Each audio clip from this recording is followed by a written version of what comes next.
Hello everyone, welcome to Arrive online classes. This is Praveen here. मैं बात करने वाली हूँ यहाँ पे इम्पोर्टेंट टॉपिक्स फॉर साइकोलॉजी और जो रहने वाले हैं जेवीटी टैट के लिए स्पेशली। जेवीटी टैट के जितने भी प्रीवियस ईयर पेपर हैं उनको देख के ये यहाँ पे टॉपिक बनाए हुए हैं। चाहे आप हिंदी मीडियम के स्टूडेंट हैं, चाहे आप इंग्लिश मीडियम के स्टूडेंट हैं, आपको साइकोलॉजी की सीरीज जो हम लाने वाले हैं वो हेल्प करेगी, क्योंकि हम दोनों ही हिंदी है चाहे इंग्लिश है, दोनों ही भाषा में आपको बताने वाले हैं। ठीक है। कुछ चीजें ऐसी होती हैं कि आपने हिंदी में पढ़ी है तो आपको हिंदी में समझ आते हैं, तो इसलिए वो दोनों ही लैंग्वेजेस का यूज रहेगा। और इसमें भी बेशक मैंने यहाँ पे इंग्लिश में टॉपिक लिखे हैं, मैं आपको हिंदी में भी बताने वाली हूँ। ठीक है। क्योंकि ये भी क्वेरी आ रही है कि हम हिंदी मीडियम के, तो मैम मेरे को ऐसे 2-4 मैसेज आए थे कि ऐसे हम क्या करें। तो आप लोगों के लिए भी सीरीज है, ऐसा नहीं है कि इंग्लिश वाले ही यहाँ पे बेनिफिट गेन करेंगे। चलिए, साइकोलॉजी के सबसे मेन टॉपिक हमेशा सभी का यही होता है, एजुकेशनल साइकोलॉजी ही होता है। ठीक है, आपका सबसे मेन यही टॉपिक होता है जिसमें मेन चीजें एजुकेशन से रिलेटेड होती है। हिस्ट्री थोड़ा सा एजुकेशन साइकोलॉजी की होती है, फादर वगैरह पूछ लिए जाते हैं। स्टडी ऑफ बिहेवियर होता है यहाँ पे, स्टडी ऑफ बिहेवियर के बारे में, कुछ टेस्ट इसके बारे में वो पूछे जाते हैं। हेरिडिटी एंड वेरिएशन के बारे में होता है।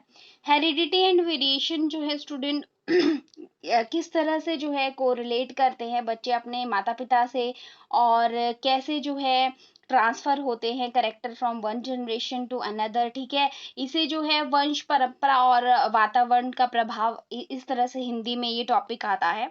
और कुछ जो है स्टूडेंट नर्वस सिस्टम से रिलेट करती हैं चीजें, यहाँ से ब्रेन वाले क्वेश्चन कुछ देखे गए हैं। ठीक है। नेक्स्ट क्वेश्चन, नेक्स्ट आपका जो टॉपिक है that is development of and stages. जो डेवलपमेंट है आपकी, जो विकास के संदर्भ में जो अधिगम है। ठीक है। अधिगम मतलब लर्निंग, डेवलपमेंट एंड लर्निंग का जो प्रोसेस है उसकी स्टेजेस है आगे, जो उसे हम यहाँ पे पढ़ते हैं। पर्सनैलिटी डेवलपमेंट के बारे में इम्पोर्टेंट है यहाँ पे। पर्सनैलिटी का कंसेप्ट पूरा ही बहुत इम्पोर्टेंट है। पर्सनैलिटी के कुछ टेस्ट भी आते हैं, इसके बारे में पढ़ेंगे। मेमोरी के बारे में मेमोरी टेस्ट है थोड़े बहुत। आईक्यू के बारे में क्वेश्चन देखने को मिला है, रैंडम क्वेश्चन। आईक्यू में आपको आईक्यू के बारे में पता होना चाहिए, किसने दिया है, और टेबल है इसका, आईक्यू टेबल। बेहतर होगा कि आप एनसीईआरटी का टेबल फॉलो करें जो वैलिड है, और क्योंकि वहीं से अगर आपका कुछ भी गड़बड़ टैट करता है अगर, तो अगर आप वैलिड सोर्स से पढ़ते हैं तो ये valid, it is well and good for you.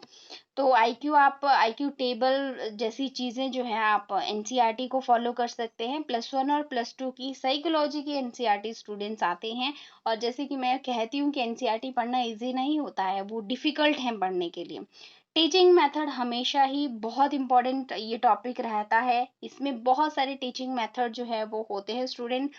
Next हम बात करेंगे क्रिएटिविटी। क्रिएटिविटी के बारे में पूछ लिया जाता है, घुमा फिरा के क्वेश्चन कुछ ना कुछ यहाँ से रहता ही, और मैक्सिमम इसको डाइवर्जेंट थिंकिंग से ही कोरिलेट करके पूछा जाता है, क्रिएटिव स्टूडेंट से रिलेट करके पूछा जाता है। स्टूडेंट साइकोलॉजी की सीरीज आपके लिए आने वाली है, जितने भी टॉपिक्स हैं और इनके अलावा भी कुछ एडिशनल टॉपिक मैं आपको करवाने वाली हूँ, हिंदी और इंग्लिश दोनों लैंग्वेज में रहेंगे।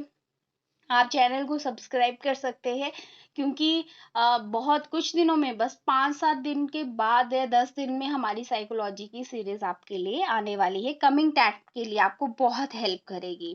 इनसाइट थ्योरी ऑफ लर्निंग के बारे में है। थ्योरीज जितनी भी हैं सारी बहुत इंपॉर्टेंट है, कुछ ऐसे क्वेश्चन रेयर देखे गए हैं, रेयर क्वेश्चन, जैसे पूरे टैड में एक क्वेश्चन ऐसा जो कि मतलब ऐसी थ्योरी होगी कोई जो आपने अपने ना ही जेबीटी ना ही बीएड में पढ़ रखी होगी, लेकिन वहां पे आपको प्रश्न देखने को मिलेगा, वो ऐसे क्वेश्चन भी हम लोग एक्स्ट्रा करेंगे। पार्ट ऑफ पर्सनैलिटी के बारे में है मोटिवेशन। मोटिवेशन से डायरेक्ट इनडायरेक्ट दोनों क्वेश्चन पूछे जाते हैं। इंटेलिजेंस, इंटेलिजेंस टेस्ट से क्वेश्चन होते हैं। मेंटल एबिलिटी के क्वेश्चन पूछे जाते हैं।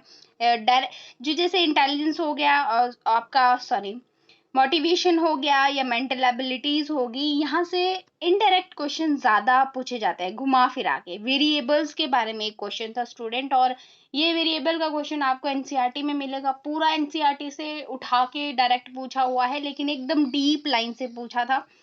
कॉग्निटिव डेवलपमेंट, ये जो टॉपिक्स है ये मैंने स्पेशली जेवीटी टैट के ही लिए हैं। आप ऐसा मत सोचिएगा कि कहीं से भी उठा के टॉपिक्स लिख दिए हुए हैं, नो। आपकी पूरी जो टॉपिक्स आपके जेवीटी टैट में आ रखे हैं प्रीवियस ईयर क्वेश्चन में, वहीं से ये हैं, बहुत वैलिड हैं। बहुत टाइम लगा मुझे रिसर्च करने के लिए, देन मैंने देखा कि ये टॉपिक एक्चुअली कहाँ से, जैसे वेरिएबल मेरे लिए खुद के लिए एक टॉपिक नया था। फॉर एग्जाम्पल ये ना मैंने ये मेडिकल में देखा था क्वेश्चन, ना मैंने नॉन मेडिकल में देखा था। मैंने सोचा what is this variable actually, ना मैंने पहले इसके बारे में पढ़ा था। तो मैंने पूरा रिसर्च किया, देन आई फाउंड कि एनसीईआरटी की डीप लाइन, आप समझ सकते हो कि पूरी एनसीईआरटी मैंने छान मारी कि एक्चुअली कहाँ से ये था। तो ये एनसीईआरटी से टॉपिक पूछा हुआ था। तो एनसीईआरटी की वैल्यू स्टूडेंट बहुत होती है।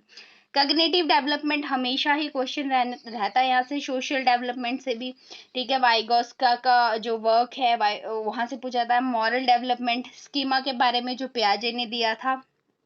लर्निंग से क्वेश्चन, और एसओआर मेथड्स के बारे में है। हिस्ट्री साइकोलॉजी की पूछी जाती है।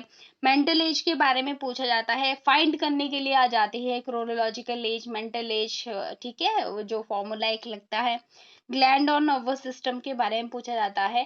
ज्यादातर क्वेश्चन यही जेबीटी वाले टैग में देखे गए हैं, ग्लैंड्स और नर्वस सिस्टम वाले, ठीक है। कि जैसे अगर मान लो इमरजेंसी ग्लैंड कौन सी होती है, ये आपको जिन्होंने आर्ट्स में परस्यू करी अपने जो एजुकेशन है उनको ये टफ भी लग सकते हैं, बट मैं आपको बहुत इजीली इनको करवाने वाली हूँ। क्लासिकल कंडीशनिंग के बारे में पूछा है, ऑपरेंट कंडीशनिंग का भी एक आधा क्वेश्चन देखने को मिला है। सारी चीजें स्टूडेंट आपके लिए बहुत इंपॉर्टेंट, टॉपिक नोट कर लीजिए और इन टॉपिक को तो बिल्कुल भी स्किप मत कीजिएगा। इनके एडिशन के साथ आप कुछ और अपना पढ़ना चाहते हो तो आप ऑब्वियसली पढ़ें, जरूर पढ़ें। अच्छी तैयारी के लिए 30 मार्क्स के क्वेश्चन रहते हैं साइकोलॉजी से, ठीक है स्टूडेंट। तो हम आने वाले समय में हिंदी इंग्लिश दोनों लैंग्वेज में दोबारा रिपीट कर रही हूँ, बिकॉज हिंदी वालों को थोड़ा लगता है कि ऐसा नहीं है। आपको दोनों लैंग्वेज में मैं करवाने वाली हूँ। तो मिलते हैं हम नेक्स्ट वीडियो में, और नेक्स्ट वीडियो में मैं आपको इंग्लिश के इम्पॉर्टेंट क्वेश्चंस बताने वाली हूँ, इम्पॉर्टेंट टॉपिक्स बताने वाली हूँ, कहाँ से ज़्यादा वेटेज रहता है। तो इसके नेक्स्ट डे आपको इंग्लिश का वीडियो मिल जाएगा। Thank you so much for watching. Video अच्छी लगी तो ज़रूर लाइक करें, और आपको हेल्प करिए वीडियो तो चैनल के साथ बने रहिए। मिलते हैं हम नेक्स्ट वीडियो में। Bye bye, have a nice time and take care.